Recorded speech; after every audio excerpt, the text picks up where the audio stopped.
پچھلے دنوں کا عبد الحبیب ایک واقعہ ہے کہ کوئی 4 سال کی بچی گرم دودھ کی کڑھائی میں گر گئی. 70% بدن اس کا جھلس گیا, آخر کار انتقال کر گئی. ایک علاقے میں گھر کے تمام افراد شادی کی شاپنگ کے لیے چلے گئے. گھر میں ایک بچی کو اکیلی چھوڑ گئے. بچی بڑی ہوگی, ہوا یہ کہ گھر میں کچن میں گیس لیک ہو گئی. بچے نے جا کے کچن میں کوئی ماچس جلائی ہوگی, زوردار دھماکہ ہوا, بچی بھی اس میں جھلس گئی. آخر کار وہ بچی بھی انتقال کر گئی. آپ کو کئی ایسے واقعات ملیں گے جس کے اندر اس طرح کی کوتاہیاں گھروں کے اندر ہوئی اور ہوتی ہی چلی جا رہی ہیں. ایک بچہ مین ہال میں ڈھکن نہیں تھا, بچہ گر گیا اور انتقال ہو گیا. ہمارے ایک دوست کا بھی یہ واقعہ ہے کہ وہ پانی کی بالٹی کھلی پڑی ہوئی تھی, بچے نے سر ڈالا اور الٹ گیا بالٹی کے اندر, اور بچے کا سر اندر اور پاؤں اوپر, اور اب بچہ پانی میں کیسے زندہ رہ سکے گا. انڈر گراؤنڈ ٹینک ہمارے گھروں میں بنے ہوتے ہیں نا, جیسے پانی اسٹور کرتے ہیں, تو انہوں نے پانی کے انڈر گراؤنڈ ٹینک میں ڈھکن کے بجائے گتا لگا دیا تھا.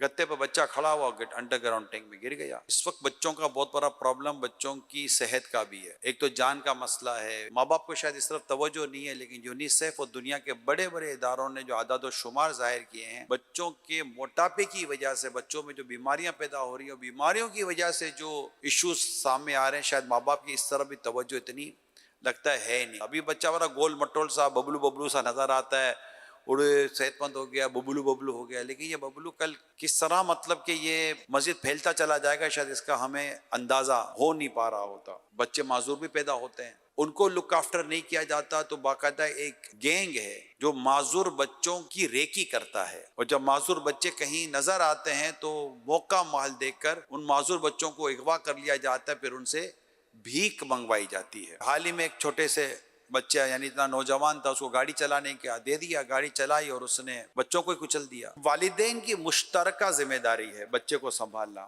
اس کو تھوڑا سا سمجھ لیں آپ.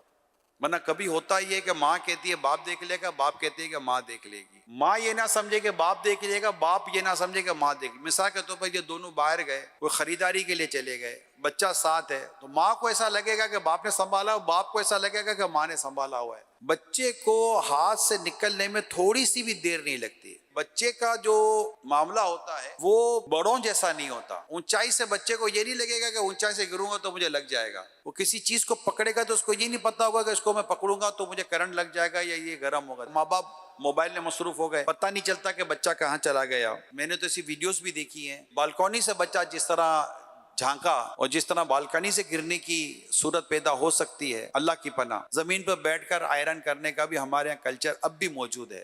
پریس کیا اور استری رکھ دی. اگر آپ نے بٹن بند کر دیا تو چلو تھوڑی دیر میں وہ ٹھنڈی ہو جائے گی, لیکن بٹن بند کرنا بھی بھول جاتے ہیں. یا رکھ دیا, ماں کچن میں چلی گئی یا کسی نے باتھ روم میں چلے گئے, اب بچے نے ہاتھ لگایا. آپ سوچے بچہ اگر آئرن کو ہاتھ لگا لے گرم تو اس کا حال کیا ہوگا. بعض اوقات کچن میں پر ہم چاقو رکھ دیتے ہیں, پھل کاٹنے والی, سبزی کاٹنے والا جو نائف ہوتا ہے ہم وہ رکھ دیتے ہیں. بچہ آیا, بچے نے اس کو پکڑ لیا. چلتی گاڑی میں بچے نے دروازہ کھول دیا. یہ نہ جانے کتنوں کے ساتھ یہ کیسز ہوئے ہوں گے. اب اگر آپ والد کو کہیں کہ آپ چائلڈ لاک لگا لیتے تو باپ کہے گا یار چائلڈ لاک ہوتا کیا ہے. اچھا, اس کو یہ نہیں پتا کہ کار کے اندر بھی چائلڈ لاک ہوتا ہے. ایسی اتنی بے احتیاطیاں ہیں, اتنی بے احتیاطی, اسپیشلی جب آپ رش میں جاتے ہیں. آپ اندر میں اسٹور میں خریداری کر رہے, بچہ باہر نکل گیا, اب آپ ڈھونڈتے رہے کہ بچہ کہاں چلا گیا, بچہ کسی گلی میں نکل گیا. اگر اوور آل دیکھا جائے تو مجھے ایسا لگتا ہے کہ شاید والدین کی جس طرح کی تربیت, بچوں کی نگہداشت اور بچوں کی دیکھ بھال کے تعلق سے ہونی چاہیے, آئی تھنک اس میں کمی ہے. بعض ممالک کے اندر باقاعدہ یہ قانون, یہ لاز بنے ہوئے ہیں کہ آپ نے بچوں کو کیئر کرنا کیسا ہے. اچھا, اب آپ کا بچہ آپ کے گھر سے نکلا, آپ کے سامنے سڑک پار کر کے جا رہا ہے, پتہ ہی کوئی نہیں ہے, گٹر کھلی ہوئی ہے یا ہال کھلا ہوا ہے, کوئی بھی ایسی چیز کھلی ہوئی ہے, آئی تھنک کہ شاید سینکڑوں نے دیکھا ہوگا, یا چلتے چلتے رک گئے, رک جا یار گر جائے گا. لیکن آپ مجھے بتائیے کہ اس کو بند کرنے کی کس نے زحمت گوارا کی. سینکڑوں گلیاں ہیں جن کے اندر پتا ہے کہ یہ اوپن تار لٹک رہا ہے پول کے اندر, بارش ہو گئی تو اس پول کے اندر کرنٹ آ جائے گا. ہم کو ہمارے گھر میں پتا ہے کہ یہاں سے چھت لیک ہو رہی ہے, یہاں سے پانی لیک ہو رہا ہے, یہاں سے ساکٹ کے اندر پانی آ جاتا ہے, اوپر سے پانی چھت سے گر جاتا ہے اور کرنٹ پیدا ہو جاتا ہے, بچہ ہاتھ لگا, ہمیں پتا ہوتا ہے. ہم مینٹلی طور پر تھوڑے سے کمزور ایسے ہو گئے ہیں کہ ہم اس کو بر وقت کیئر نہیں کر پاتے. جب ٹاپک بنے گا, ایشو بنے گا, تو جب سب ہم بولنا کہنا شروع کر دیں گے. اب آپ بولے گے یار اس کا حل کیا. آج ہی اپنے گھر کے اندر دیکھیں کہ ہمیں اور ہمارے بچوں کو کون سی چیز نقصان پہنچا سکتی ہے. دوائیاں بنانے والی کمپنیاں ہمیشہ دوائیں پر لکھتی ہے کہ تمام دوائیں بچوں کی پہنچ سے دور رکھیں. اب یہ پہنچ ہے کہاں تک بچے کی، پہلے تو یہ ڈیسائیڈ ہو جائے. میں نے کھلی ٹیبلٹس گھروں کے اندر دیکھی ہے. میں نے کہا یار یہ تو ٹیبلٹ ہے. ہاں ٹیبلٹ. ارے بھائی تو کوئی ٹوپی ووفی تھوڑی ہے، یہ بچہ کھا لے گا تو کوئی پرابلم نہیں ہوگا. ٹیبلٹ ہے، کھا لے گا تو تم کرو گے کیا؟ ٹیبلٹ اٹھانے تک کی زحمت میں نے گھروں میں دیکھی ہے، نہیں ہوئی. سیڑھیوں پر ریلنگ لگائیں. اچھا ریلنگ آپ نے سیڑھیوں پر لگا دی، گیپ اتنا بڑا ہوتا ہے ڈیزائن اور ڈرائنگ کے نام پر کہ اس میں بچے کا ابا بھی نکل جائے اور وہ گرا نیچے تو پھر گرا. تو اس کو بھی ذرا پلیز دیکھ لیجئے گا. سیفٹی لاکس اپنے گھروں میں لگائیں. فرنیچر کے کنارے پر ربر کے بش یا کوئی ایسے نرم چیزیں لگا لیں. جتنی چیزیں میں نے اب سیفٹی کے طور پر بیان کی ہے نا، چند ہزاروں کا خرچہ ہے. یہ مجموعی طور پر چند ہزاروں کا، لاکھوں کا نہیں کہہ رہا، چند ہزاروں کا خرچہ ہے. یہ کر لیں، ورنہ اللہ نہ کرے کچھ ہو گیا نا تو اس کی ریکوری لاکھوں میں بھی نہیں ہے. ہم اللہ کے محلے، ملکوں، شہروں پر تو تبصرہ کر لیں گے، کر بھی لیں گے، اس میں کیوں حرج نہیں ہے.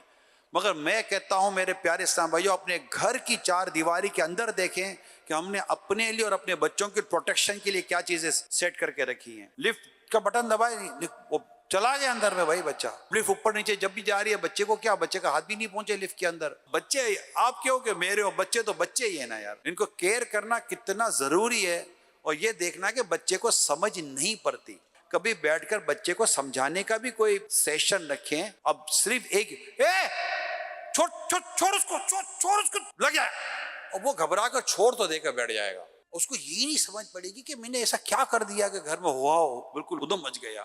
یہ ہمارا جو ایک جنرل مزاج ہے، 100% نہیں ہے، سب کا نہیں ہے. کئی گھروں میں تربیت کا سلسلہ رہتا ہے، کیئر کرنے کا سلسلہ رہتا ہے، سمجھانے کا سلسلہ رہتا ہے.